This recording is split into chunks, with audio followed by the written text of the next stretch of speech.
Evacuations in Bali have begun following the eruption of a volcano near Kuta on the western side of the island, and a state of catastrophe is predicted by officials. The eruption was a volcano known as Mount Monaro, and it's assumed the increasing seismic activity around Mount Agung is to blame. Over 75,000 people will be evacuated from the area around Mount Agung. At this stage, it is confirmed that 57,000 have been evacuated in the lead-up to the volcano's imminent eruption. Those evacuated include Australian prisoners from an East Balinese jail, including Bali 9 members. The island of Vanuatu is at major risk as well, potentially facing mass evacuation following the eruption of Mount Monaro. The Indonesian president, Joko Widodo, visited people who are staying in halls, sports centers and other makeshift shelters. He later confirmed to reporters that officials are doing anything they can to reduce economic losses to the community. Many locals still remember the devastation the last time the mountain erupted in 1963.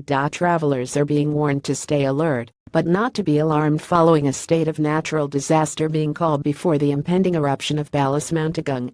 Experts say the level of seismic activity now occurring at Mount Agung have reached a record high, leading to extreme precautionary measures being taken by the island's governor.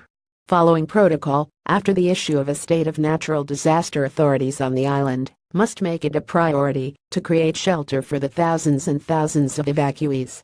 Mount Agung, known for its beauty and making a claim as the highest point in Bali, the volcano has been worrying officials since August. People are being told to stay at least 9 km for the volcano. Travelers are being told to exercise a high degree of caution if traveling to Bali at this time. Jetstar and Qantas are closely monitoring volcanic activity at Mount Agung, and at this time, all flights to Bali still operating as scheduled. Jetstar released the following statement: our pilots and meteorologists will continue to monitor the latest information from the Volcanic Ash Advisory Center, and we will contact customers individually if there are any changes to our services.